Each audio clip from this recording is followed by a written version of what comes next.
So, Michael, is Laura your guest? Yes, she is. Very good. Laura is the president of the Liberal Gun Club, right. which I was talking to her last week, and she said that they've seen a huge spike in membership and interest. So I thought we'd have her on the show. As you know, San Diego County Gun Owners is a nonpartisan group. Yeah. We want to make sure that everybody across the political spectrum, whatever your political philosophy is, respects your right to keep and bear arms. So I wanted to have Laura come on and talk a little bit about that. All right.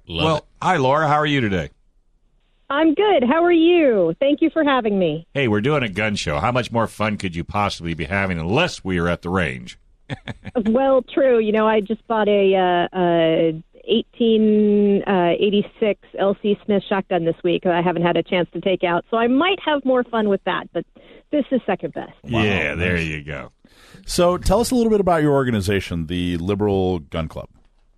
So just to correct quickly, I'm the president of the California chapter of the Liberal Gun Club. I'm the vice president and the national spokesperson for the national organization. We're a national organization of liberals, not Democrats, but liberals all across the board, everything from libertarians to communists, who all respect the right to keep and bear arms. That's interesting. Now, what's the main goal and focus of the Liberal Gun Club? The main goal and focus is education. So we do quite a lot of outreach. We have training programs. We have instructor programs. We have shoots. We have get-togethers for our chapters. We have national get-togethers. We're working on putting together a program to teach people who've never been around a gun how to safely unload one if you find one. We think that's a big issue, especially in communities where, you know, your kid may bring one home or where there hasn't been a lot of education on guns.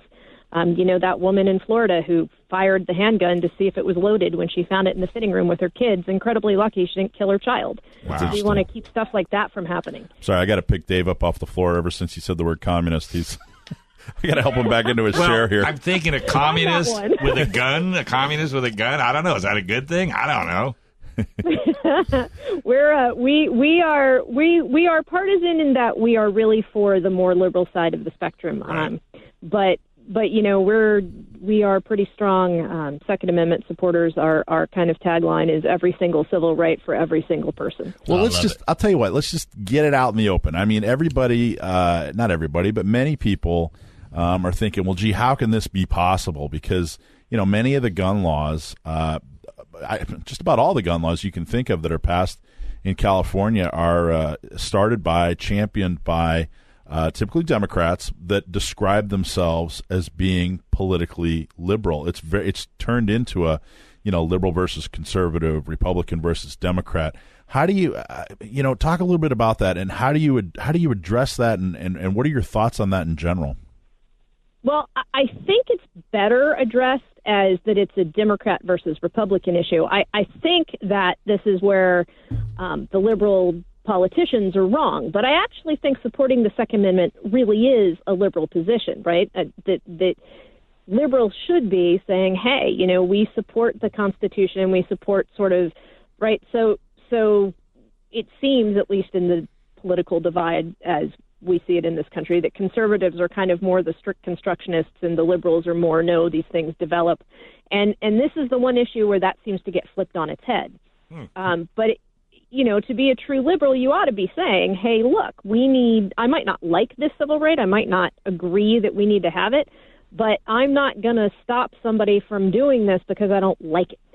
So now what happened? I mean, you know, if you go back a generation or two, I think it was very much a liberal issue. You know, there are a lot of quotes by Kennedy and many others that are very favorable about civilian ownership of firearms for defense and that sort of thing. So what, in your opinion, what happened in the last, 30, 40 years? I think media happened. I think that the parties saw a wedge issue. They didn't, you know, I mean, I really say this a lot. I really think that abortion and guns are really the flip side of the same issue. You know, each party's stance on this makes absolutely no sense if you look at what they're supposed to stand for. And I think that They are simply emotional wedge issues, and one party picked one and the other party picked another, and neither one of them makes a bit of sense, but it works well in the media. And I think one of the other things that happened is both those issues lend themselves to sound bites, right? Yeah. And they do. And they're fear politics. That's right. what they're about, and both parties like them, and this just happens to be the one that the Democrats picked. And I think both parties are wrong on fear politics, but I'm happy to call the Democrats out that this is wrong. And you're you actually live in the Bay Area, right? I do. I'm actually sitting in Berkeley talking to you right now. I live close to Berkeley. Are you ducking? Yeah, no. It's really funny. We have a ton of ranges here. We've lost a few. Interestingly, mostly because of the cost and value of land and the sound issue, not so much that it's guns. But when you go to the ranges here, you can't get a bench. You can't get a spot. Most of the gun clubs here are completely full up or getting ready to close their memberships. It's amazing. So when lots of people shoot here. When you're in a room full of liberals and you are outed as being pro Second Amendment, how does that go over? Talk just a little bit about what happens. What's that experience? That experience often is really positive. A lot of my friends are mostly fascinated that we do this, but I'm out about this.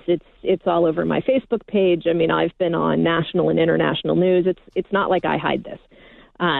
So my friends mostly know. When people start talking about it, I talk about it a lot. I have lots of people who say, "Hey, would you take me to the range and teach me this? Like, I really want to learn it, and I'm not supposed to, and I can't tell anybody." That is the most common reaction. Wow. Occasionally I get "You're an NRA partisan hack," and to that I say, go read my blog posts and my opinions on the NRA. They don't like me very much. Like that. I get that very, very occasionally, but for the most part, I get a positive response. And I think that positive response comes from the fact that when you look at surveys even now, about 25% or more of Democratic households have a gun in them. It's not like this is really a political divide. It really is that the media makes this a political divide. Geez, what happened to journalism? All right, hey, Laura, I'm going to have to let you go, but I really thank you for calling in, and I'm sure Mike will have you on down the road because you're a bright, fresh air. We don't normally hear that, so we appreciate it.